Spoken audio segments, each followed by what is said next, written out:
Hey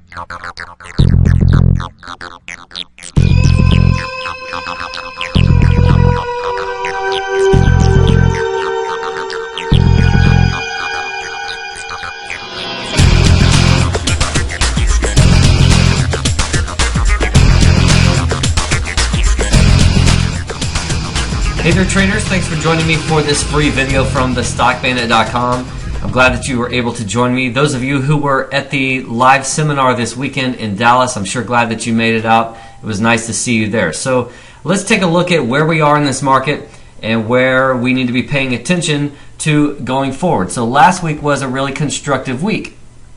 Not only because the indices were able to make a little bit of headway, but generally speaking, we kind of held this short-term trading range on the heels of this nice run-up. So we've got this bull flag-like pattern. We had a midweek pullback after kind of a hesitation to move strongly higher on Monday. We pulled back, kind of accelerated lower on Thursday, and then saw a nice rebound on Friday. So the dip buyers maintained their presence. For the NASDAQ, that meant another test of this 2600 area, which has held. And now, if we can get free of this 2674 area, then the next spot's going to be 2705, followed by 2740. So those are the upside levels. On the downside, 2600 is the number to watch. Okay, S&P 500 still acting really well, but still really dealing with this 1258 level.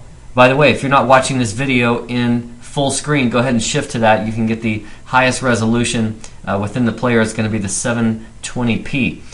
Here we are, 1258 for the S&P. That was the June low, and we've been crisscrossing that level a number of times lately. We closed at 1255.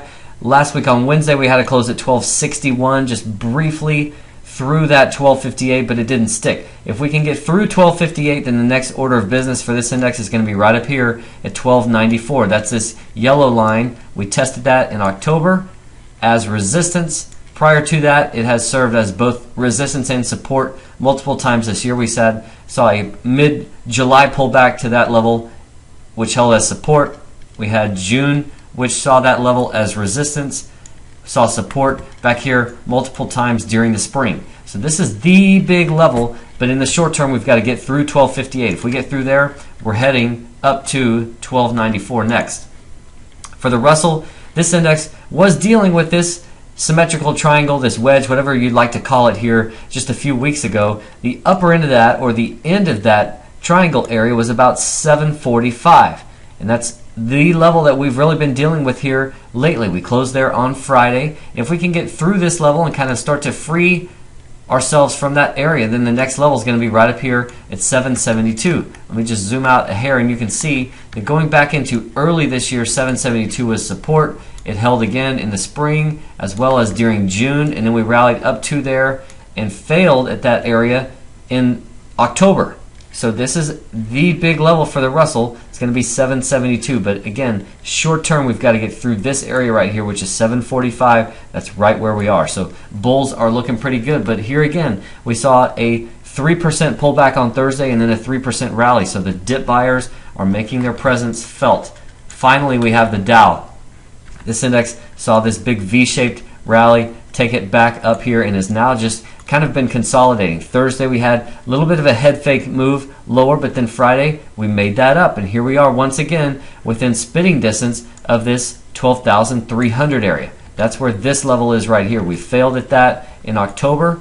We saw support there in mid-July, and then a few weeks prior to that we saw this descending trend line that was a multi-month downtrend line get cleared.